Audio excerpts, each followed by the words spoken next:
Yes. Okay, welcome back those who attended the part one workshop, and hello to those who couldn't join us for the first session.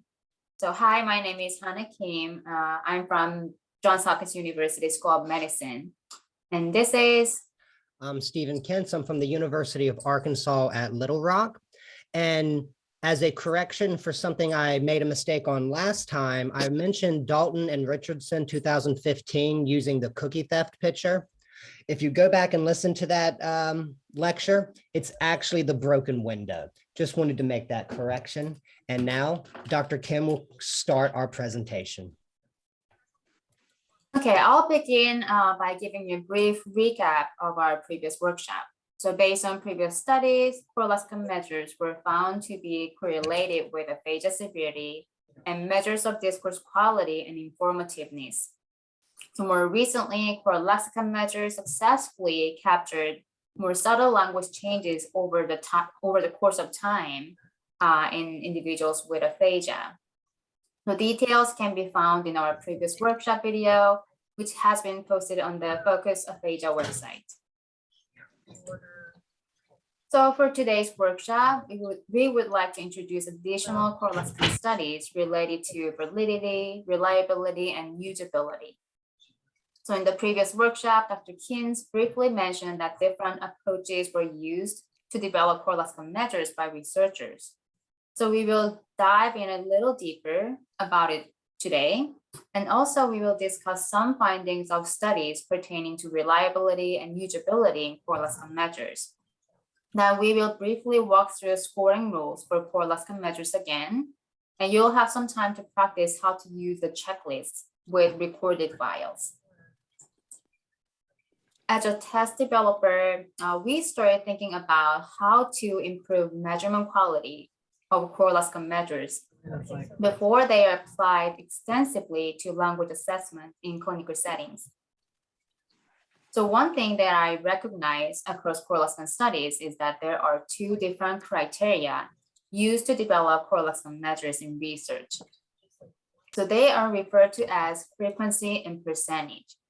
So in this study, I was interested in examining which specific approach is more valid to identify core Lexicon items, and whether the optimal approach varies by word class.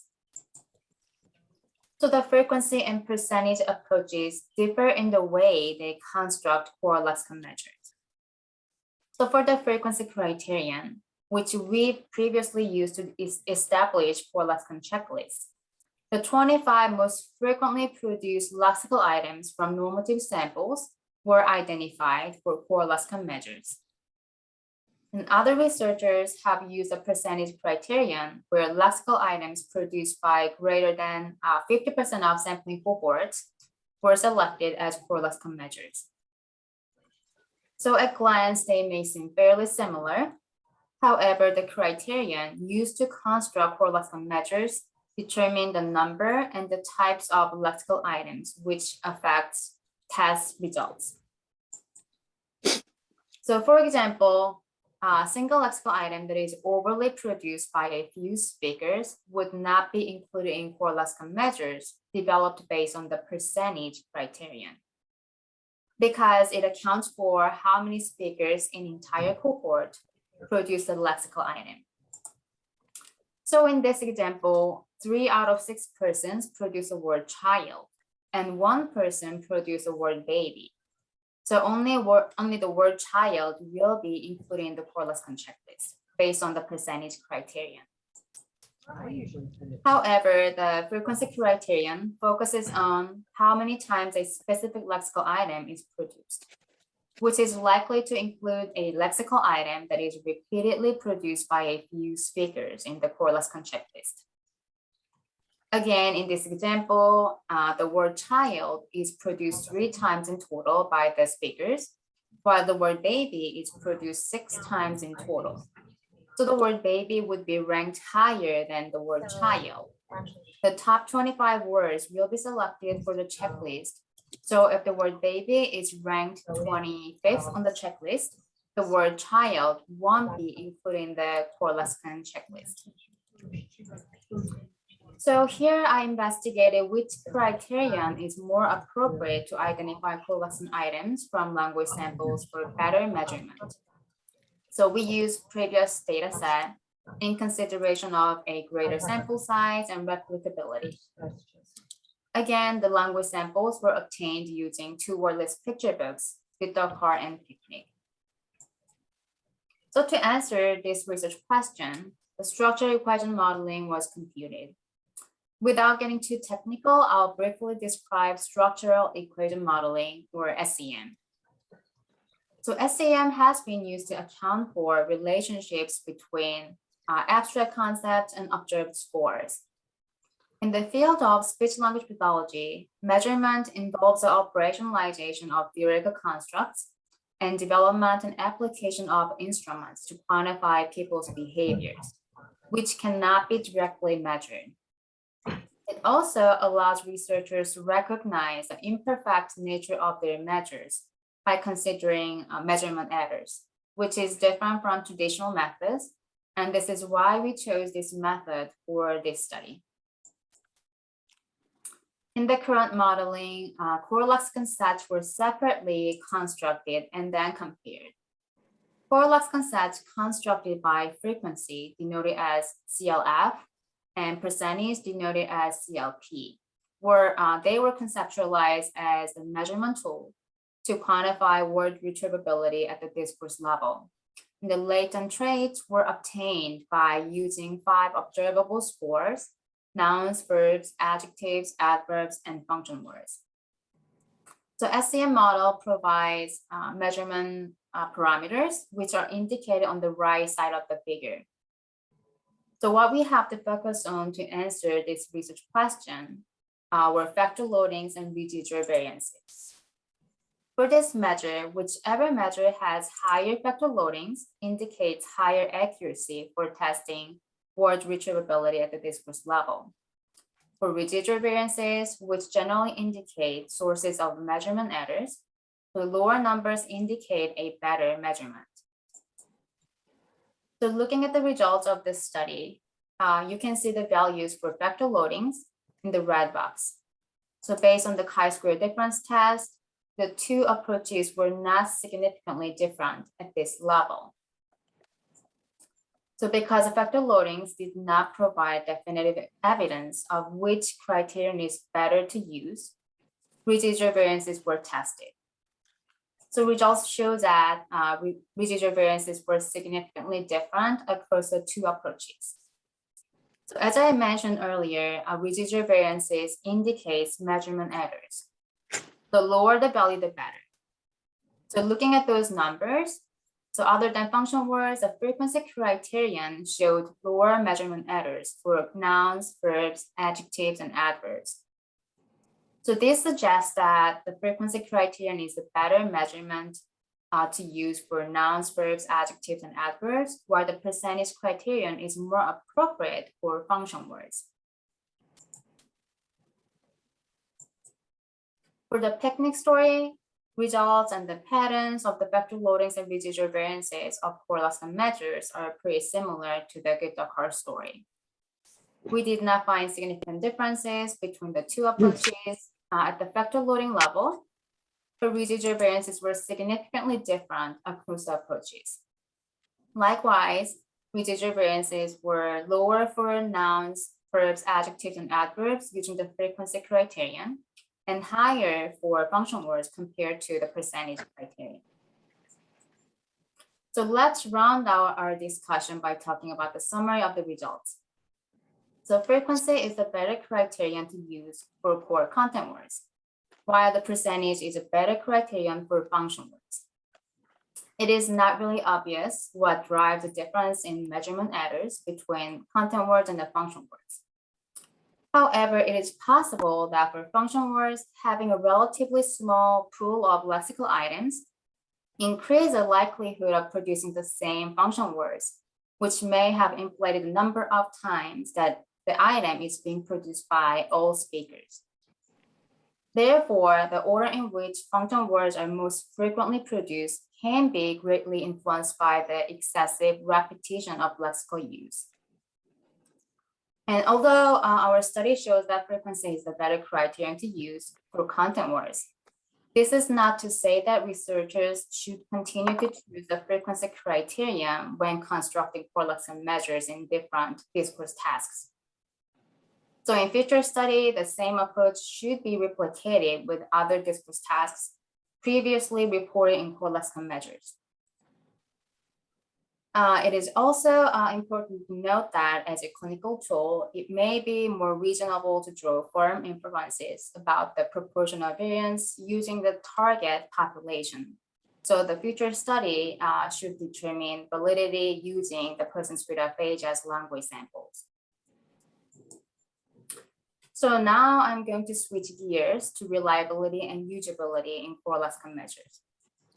So core lexicon measures were initially devised to capture word retrievability at the discourse level by reducing arduous transcription process for clinicians. Based on the nature of scoring core lexicon measures, researchers proposed that the core lexicon measures are an efficient, reliable means of assessing discourse in persons with aphasia, and they help to achieve usual discourse measures within clinical settings. So in a study published in 2020, we demonstrate the inter-rater reliability without transcription by raters with minimal training. So here's a research question. Do the core lexicon measures demonstrate high inter-rater reliability coefficients? To answer this research question, we included 4 raters who had varying levels of experience in research and the clinic. So 2 undergrad students, they had some experience with transcribing language samples and assisted in clinical activities as volunteers. And 2 doctoral students, they had 3 to 4 years of experience in the clinic and research. So high inter-rater reliabilities were found among those 4 raters in terms of accurately identifying core lexicon items. According to guidelines established by Shrout and Flies, an ICC value above 0.705 is considered strong reliability, and while a value above 0.97 is considered excellent reliability. So most of the ICC values were higher than 0.97. So this study shows that the initial evidence on inter-rater reliability of core lexicon measures. And later, Dr. Sharma and Dr. Wright evaluated the usability of core lexicon measures with speech-language pathologists who had experience working with persons with aphasia.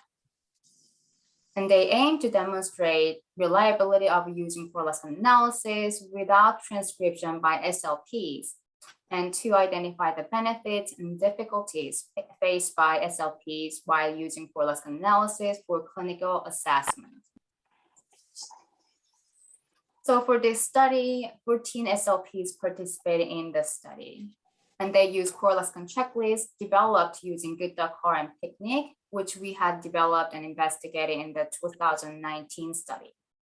And the same checklist that the current study used can be found in a compendium of core lexicon checklist that was published in 2020. And the reference of the work is available on a Google Drive document shared in the chat box. And the SLPs received brief training on how to use core lexicon measures. And then the video samples of 2 persons with aphasia were given to them to score their performance using the checklist.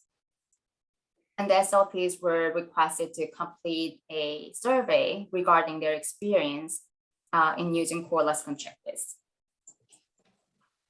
As for the results, they examined inter-rater reliability among the 14 SLPs and calculated ICC values. Most of the ICC values were above 0.705, indicating strong reliability. So these findings support the initial findings on the reliability of core lexicon measures. The SLPs who participated in the reliability study later received a survey consisting of questions regarding benefits and difficulties that they faced while using the checklist. So most of them reported that using core lexicon measures were somewhat easy and not difficult. And only 3 out of the 14 SLPs, they answered those checklists were a bit difficult to use. And based on the survey, the SLPs listened to the video recordings either once or twice. So what I would like to highlight here is that the strong integrated reliability that you just saw in the previous slide, they were achieved only listening to samples once or twice. The SLPs, they were also asked if they could use core lexicon measures efficiently in clinical settings. And it seems promising that the 10 out of the 14 SLPs, they responded that the using core lexicon measures were efficient, and none of the SLPs answered they are not efficient. Additionally, the survey demonstrated positive response for using core lexicon checklists in clinical settings. So all but one of the SLPs would use or would consider using core lexicon measures in their clinical settings. So if you would like to know more about the survey results, you can find this study on the Phasia Bank website under posters and presentations. So wrapping up, these studies provide empirical evidence for using core lexicon measures for discourse analysis in clinical settings. For integrated reliability, considering that all of the raters, including the 4 students and 14 SLPs, only received a one-time training session prior to scoring, it seems to us that using checklists and simple scoring rules has resulted in consistent reports of high integrated reliability. And also the subjective survey provides additional support for clinicians' willingness to use core lexicon measures in their clinical setting. So now Dr. Kins will provide you with hands-on training on how to use core lexicon checklists by using recorded language samples. Thank you, Dr. Kim. So what we're going to do now is we're going to play some samples for you from Good Dog Carl, Cat Rescue, and Sandwich. These samples all come from students who agreed and knew that their audio was going to be posted to this lecture on Focus Aphasia and YouTube. The samples are actually very short, but if you wish to practice along, you can download the Core Lexicon scoring sheet from a link in the chat window. I just sent it again to everybody.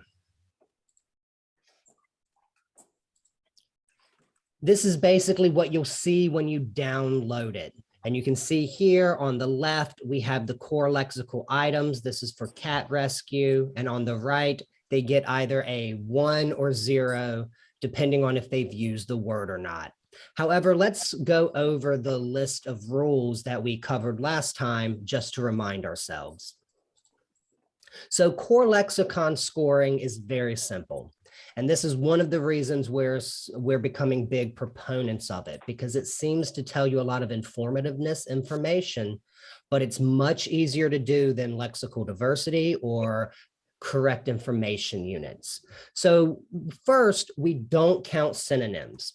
If they use the word puppy instead of the word dog or kitten instead of the word cat, we would not count that. It has to be the target item. However, you are allowed any type of inflections like plurals or verb conjugation. So if they use the word dogs instead of the word dog, you still count that. So we're looking at the target word lemma forms. And of course, it doesn't matter how often they use a lexical item. It's simply they get 1 point for a use and any extra uses is not scored. So now let's go to the first audio sample. This is from a female student in her 20s, and it's from the wordless pictured book, Good Dog Carl. Okay, so the mom is running an errand and she tells the dog to watch the baby. The dog watches the mom leave, and then once she's gone, the baby and the dog start wreaking havoc in the house. So the dog takes the baby and go,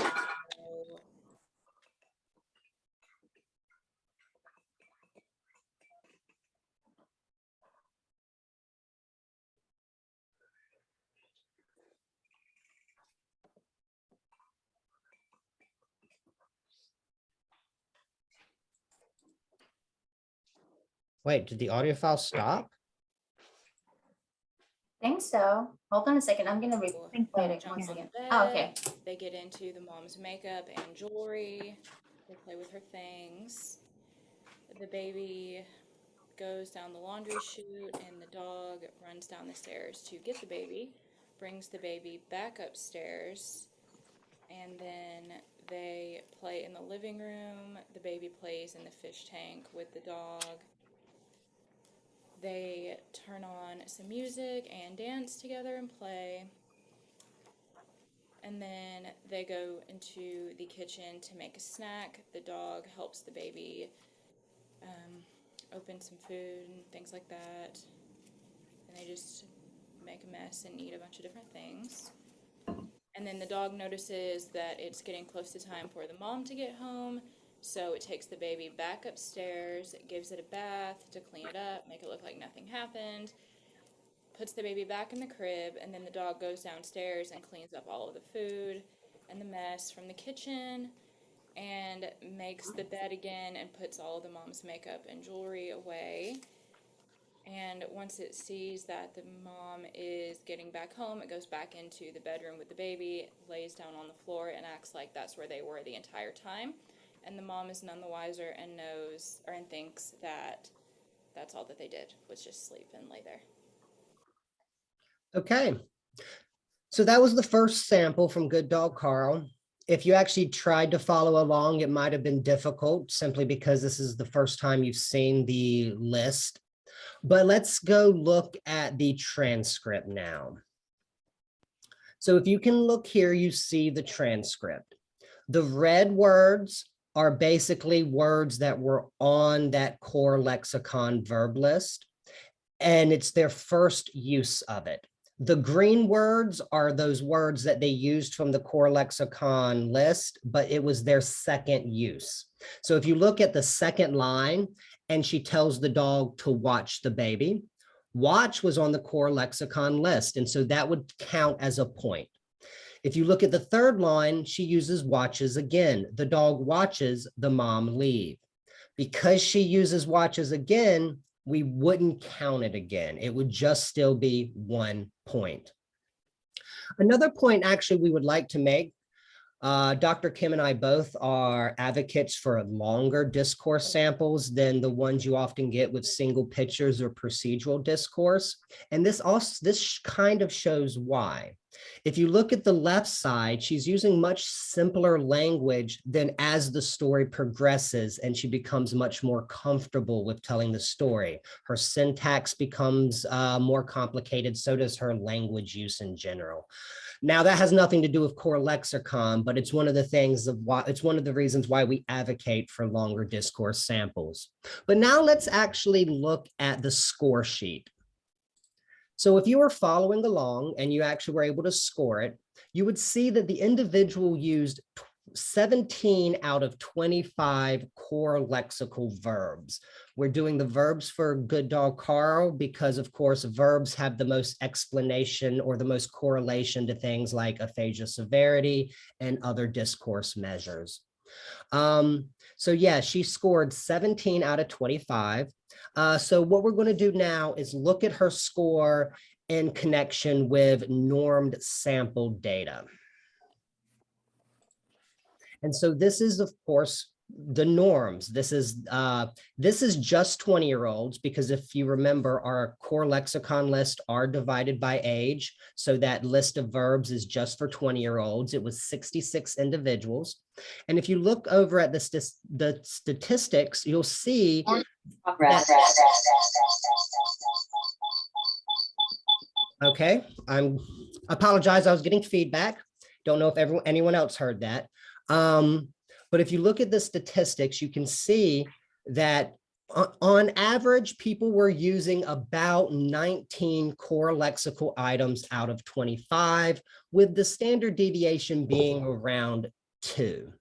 Since our individual used 17, we can probably assume that she was within normal range. We're not 100% sure how to interpret these scores yet, but the general interpretation of anything that's that's 1.5 standard deviations or 2 standard deviations below the mean is probably going to hold true here, where that's going to indicate some type of discourse impairment, especially associated with informativeness.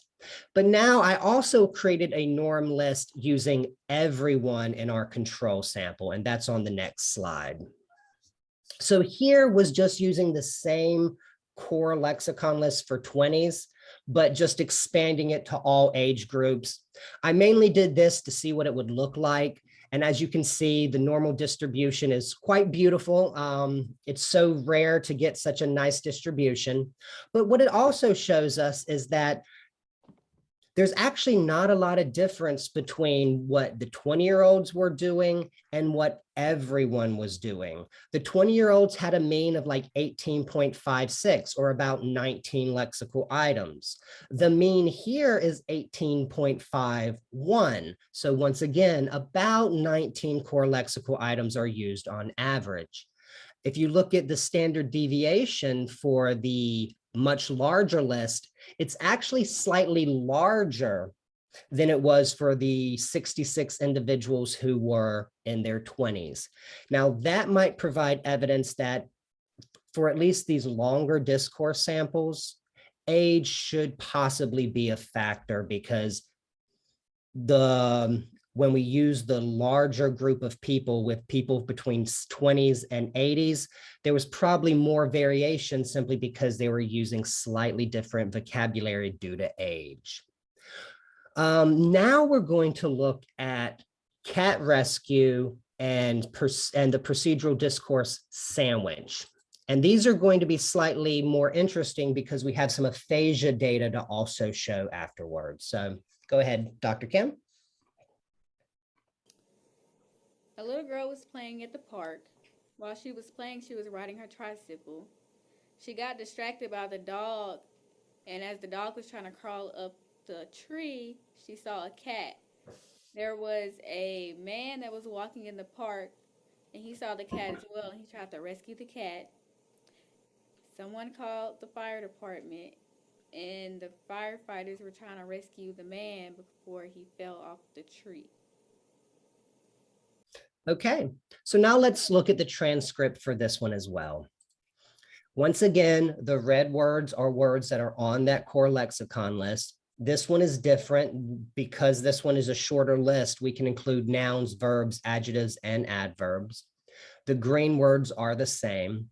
I do have things underlined here like crawl and off at the very end. I actually highlighted these because these are words that they use that were kind of synonyms to words on the core lexicon list, but they wouldn't get points for it. So the participant says, and as the dog was trying to crawl up the tree, she saw a cat. Most people actually use the word climb here. So even though it has technically kind of the same meaning, it doesn't count because it wasn't the exact word. At the very end, when she says before he fell off the tree, most individuals actually used out of the tree. And so these are just examples of when they're technically close semantically, but because of how core lexicon works, they don't get a point for that. So now let's actually look at the score sheet. Once again, you can see the score sheet. They just get 1 point or 0 points. Here, the individual used 10 out of 15 core lexical items, or about 66%. If we can look at the norm data on the next slide. And here, this comes from, once again, the control data we use to make the list. And if you look at the statistics here, the mean is about 12 items with a standard deviation of 2. So if we look at that, That's about between 10 and 14 would probably be considered normal. Anything under 10 or maybe 9 to 8 would probably start being considered impaired. And so our individual who scored 10 is within the standard range. So we would know that her discourse is normal. Now, actually, let's look at this data when we compare it against aphasia bank data. So here we can see on the left, these are the scores from the controls with that 12 lexical items being produced on average. If we look at the people with aphasia, we're seeing that they actually produce significantly less items on average. So here you can see that they're producing about 7 items, at least their mean or medium is around 7.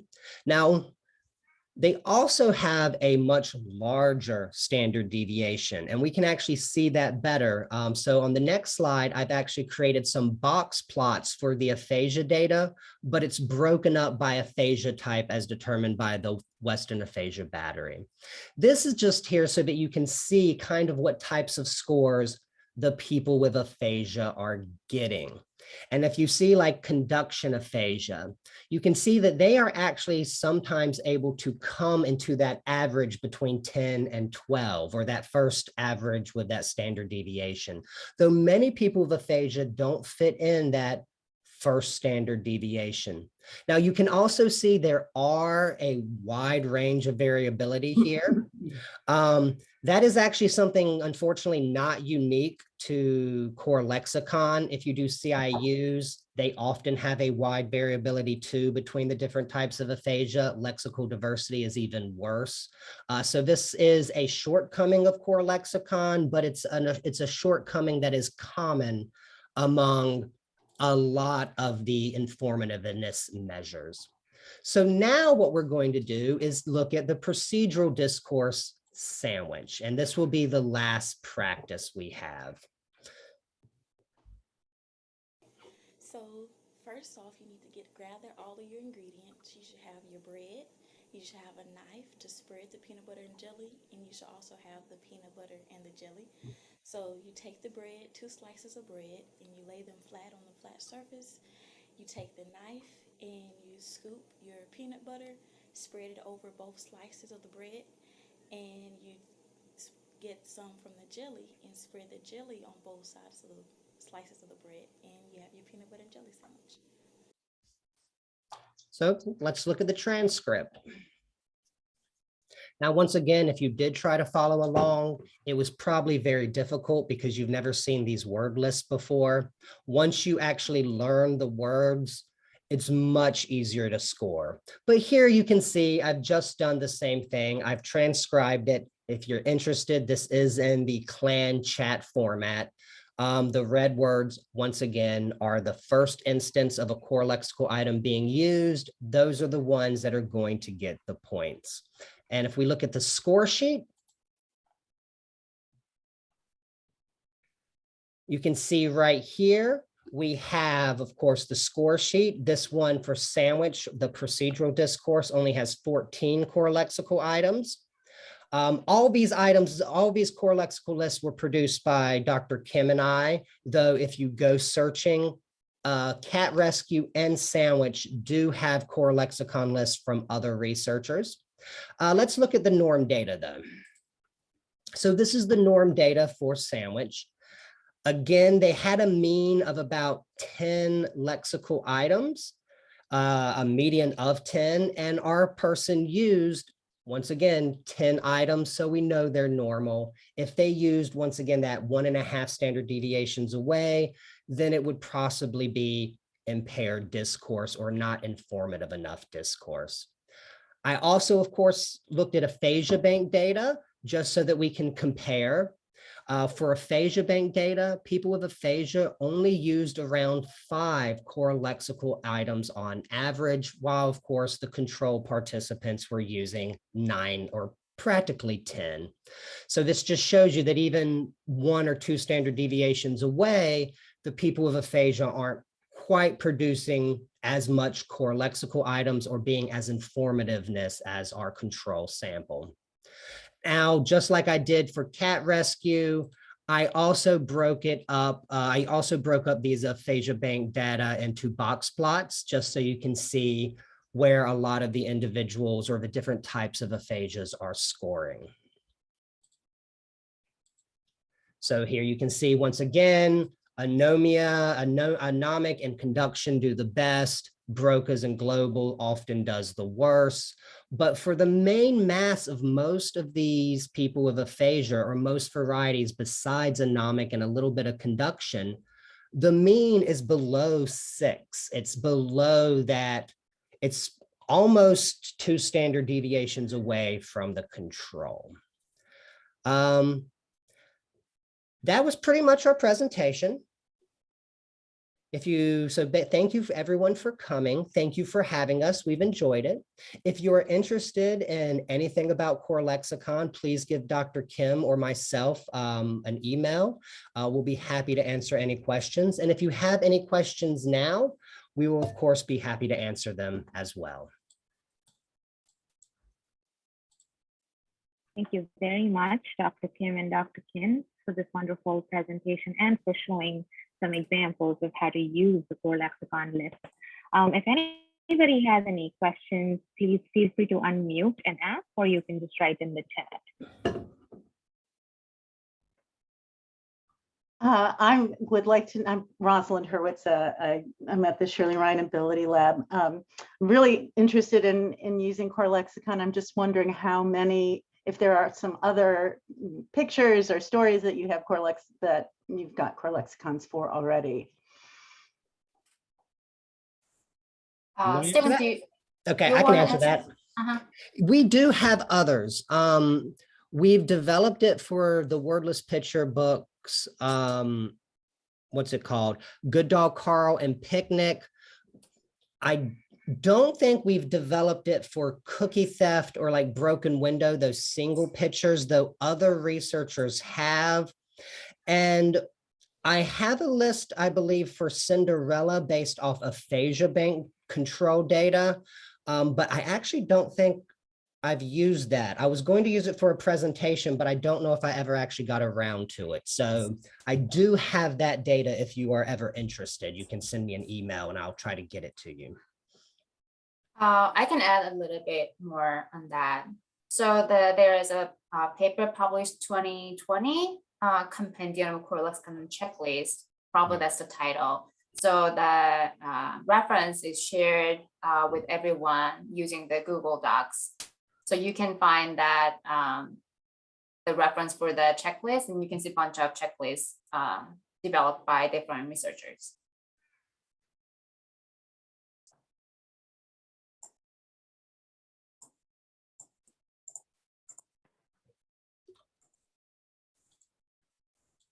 Any other questions?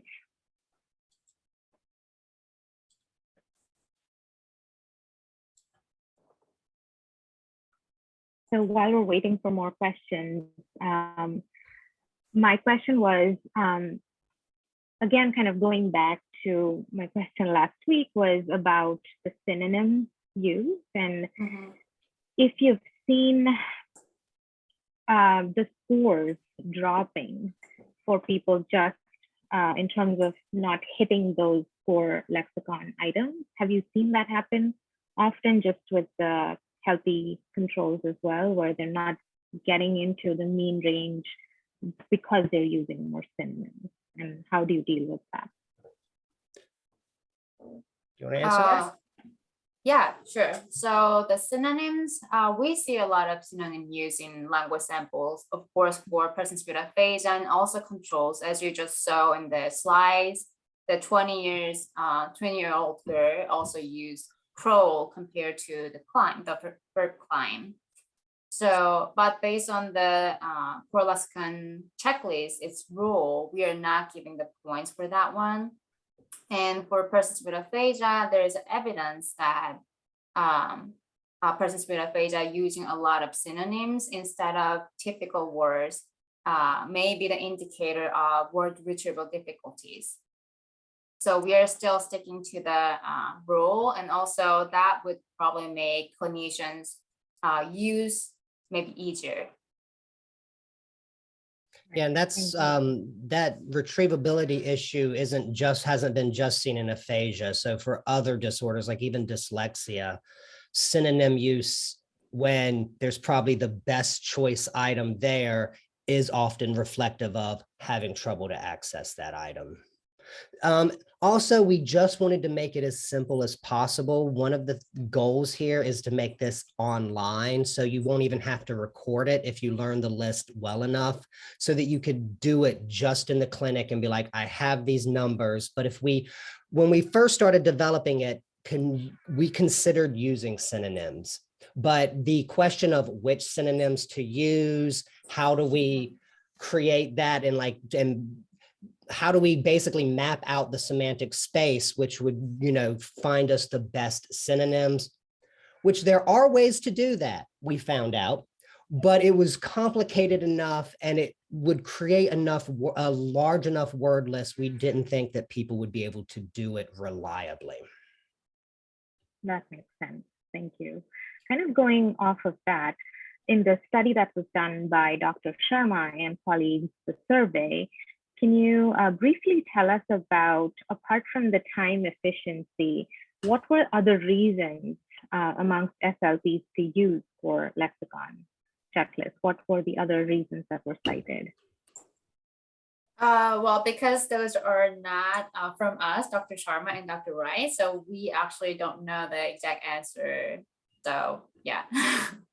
No problem. I was just curious. Well, we were also curious about it too.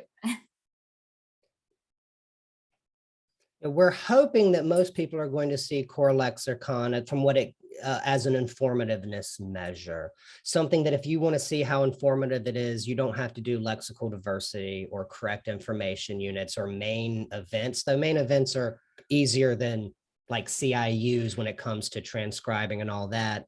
We're hoping they'll look at it as just one of those easy to score core measures that add this information, but of course not the only source of information from the discourse sample. There are other sources you want to add in there as well.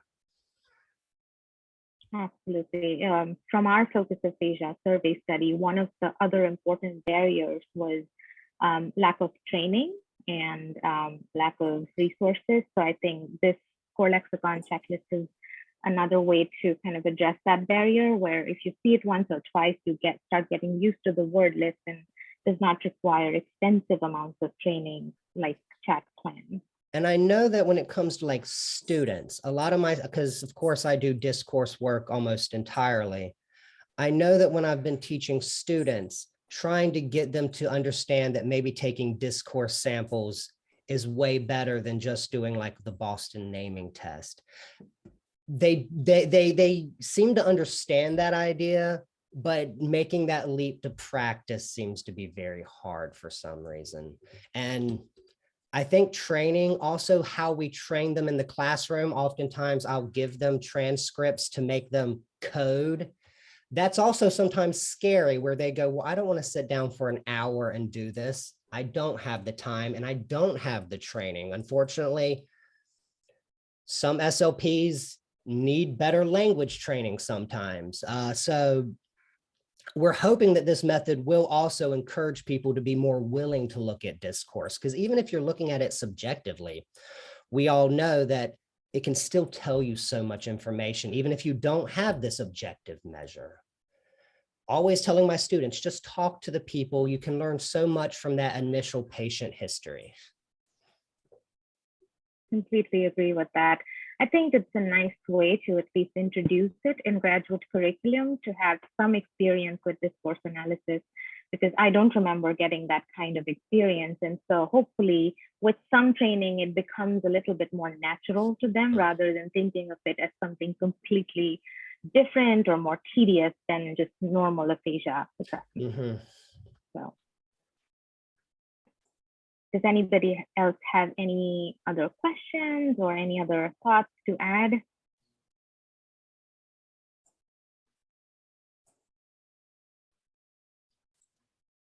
Right, well, I will not keep everybody waiting. I'm going to stop the recording.